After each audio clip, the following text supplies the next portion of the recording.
بسم اللہ الرحمن الرحیم۔ السلام علیکم ناظرین۔ ہمارے قریب کے دیہات کا ایک واقعہ ہے۔ ایک نوجوان جس کی تعلیم بھی نہیں تھی اور شکل بھی عام سی تھی، یعنی شکل بھی عام سی، عقل بھی عام سی اور تعلیم بھی نہیں تھی۔ اس کی ایک خوبصورت کزن تھی۔ اس نوجوان نے کہا، میں اپنی اس کزن سے شادی کرنا چاہتا ہوں۔ چنانچہ ماں باپ نے بھی ادھر زور دیا۔ لڑکی والوں نے لڑکی سے پوچھا تو لڑکی نے تو شروع میں ہاں کر دی۔ نکاح ہو گیا، رخصتی بھی ہو گئی، لیکن جب وہ آ کر اس کے پاس رہی تو اب اسے پتہ چلا کہ یہ تو پکا جاہل ہے۔ وہ سوچ میں پڑ گئی کہ نہ عقل ہے نہ شکل ہے، زندگی کیسے گزارے گی۔ چنانچہ اس لڑکی نے دل ہی میں اس نوجوان کو ناپسند کرنا شروع کر دیا، مگر خاموش رہی۔ شادی کے 3-4 دن بعد عام طور پر دلہن اپنے ماں باپ کے گھر جاتی ہے، یہ لڑکی بھی گھر گئی۔ اس کے دل میں یہ بات تھی کہ اب میں دوبارہ اس گھر پہ کبھی نہیں آؤں گی تو زیادہ اچھی بات ہوگی، مگر اسے ماں باپ کے سامنے بات کرنے کی جرت نہیں ہو رہی تھی، کیونکہ ایک تو قریب کا رشتہ تھا اور دوسرا شروع میں ہاں بھی کر چکی تھی۔ 2-4 دن بعد خاوند لینے کے لیے آ گیا۔ ماں باپ نے کہا کہ بیٹی تیاری کرو، تمہارا میاں تمہیں لینے آیا ہے، جاؤ اس کے ساتھ۔ چنانچہ اس نے اپنا سامان باندھا اور اس کے ساتھ چل پڑی۔ انہیں ایک گاؤں سے دوسرے گاؤں جانا تھا۔ راستے میں اس نے خاوند سے کہا، مجھے پیاس لگی ہے۔ قریب ہی ایک کنواں تھا۔ خاوند نے جا کر ایک طرف گٹھاڑی رکھی اور کنویں کے ڈول کے ذریعے پانی بھرنے لگا۔ بیوی کے دل میں شیطان نے ایک ایسی بات ڈالی کہ اس نے پیچھے سے اپنے خاوند کو کنویں میں دھکا دے دیا۔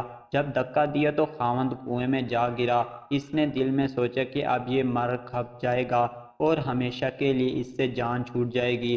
اب وہ واپس ماں باپ کے گھر چلی گئی اور اس نے ان کے پاس جا کر عورتوں والا مکار کیا۔ عورتیں مکاری میں تو مشہور ہوتی ہے، جیسے اغوان یوسف نے مکار کیا تھا ویسے ہی اس نے بھی مکار کیا۔ وہ روتی ہوئی گھر پہنچی۔ ماں باپ نے پوچھا کہ کیا ہوا؟ خاوند مجھے بیٹھا کر کہیں چلا گیا ہے، میں اتنی دیر تک اس کا انتظار کرتی رہی، میں اکیلی تھی، مجھے ڈر لگنے لگا کوئی غیر مرد آ جاتا تو میرا کیا ہوتا، مجھے جان کا بھی خطرہ تھا اور عزت کا بھی خطرہ تھا، وہ تو بڑا بے پرواہ سا آدمی ہے، اس لیے میں واپس آ گئی ہوں۔ یہ سن کر ماں باپ کو بھی بہت غصہ آیا کہ اس نے ہماری بیٹی کو اس طرح لاوارث سے چھوڑ دیا اور خود کہیں چلا گیا، یہ ایسا بے وقوف انسان ہے۔ اب ادھر کی بات سنیں۔ جب خاوند پانی میں گرا تو جان بچانے کے لیے اس نے ہاتھ پاؤں مارے تو اس کا ہاتھ رسے پر پڑ گیا جس کے ساتھ ڈول باندھے ہوئے تھے۔ اس نے اسے رسے کو مضبوطی سے پکڑ لیا اور ڈوبنے سے بچ گیا۔ کافی دیر بعد اس نے ہمت کی اور آہستہ آہستہ رسے پر چڑھتے چڑھتے باہر نکل آیا۔ باہر نکل کر اس نے سوچا کہ میں کیا کروں۔ اس نے دل ہی دل میں کہا کہ مجھے تو یقین ہی نہیں ہو رہا کہ میری بیوی نے میرے ساتھ ایسا معاملہ کیا ہے، کوئی بات نہیں، میں دوبارہ چلا جاتا ہوں۔ چنانچہ اب وہ دوبارہ سسرال کے گھر آیا۔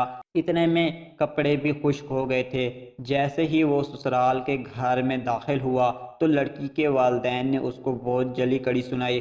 کیسا بے عقل انسان ہے کہ تو ہماری بیٹی کو اکیلا چھوڑ کر چلا گیا، تو بڑا بے پرواہ ہے، تجھے اس کا ذرا خیال نہیں۔ انہوں نے جو کچھ کہا اس نے خاموشی سے سنا اور آخر میں صرف اتنا کہا کہ ہاں مجھ سے غلطی ہو گئی، بہرحال آپ اپنی بیٹی کو بھیج دیں، ہمیں گھر جانے میں دیر ہو رہی ہے۔ جب انہوں نے دیکھا کہ یہ بہت شرمندگی کا اظہار کر رہا ہے تو انہوں نے پھر بیٹی سے کہا، کوئی بات نہیں، اب تم چلی جاؤ۔ اب بیٹی تو چل پڑی، لیکن اس کے دل میں ایک بات بار بار آنے لگی کہ اگرچہ یہ ان پڑھ تھا، اگرچہ یہ بے عقل تھا، شکل اچھی نہیں تھی، مگر اس نے میرے ماں باپ کے سامنے میرا عیب تو چھپایا ہے، اس کا دل بڑا ہے نا، اگر یہ میرے ماں باپ کے سامنے میری حرکت کھول دیتا تو میں تو ماں باپ کو چہرہ دکھانے کے قابل نہ رہتی۔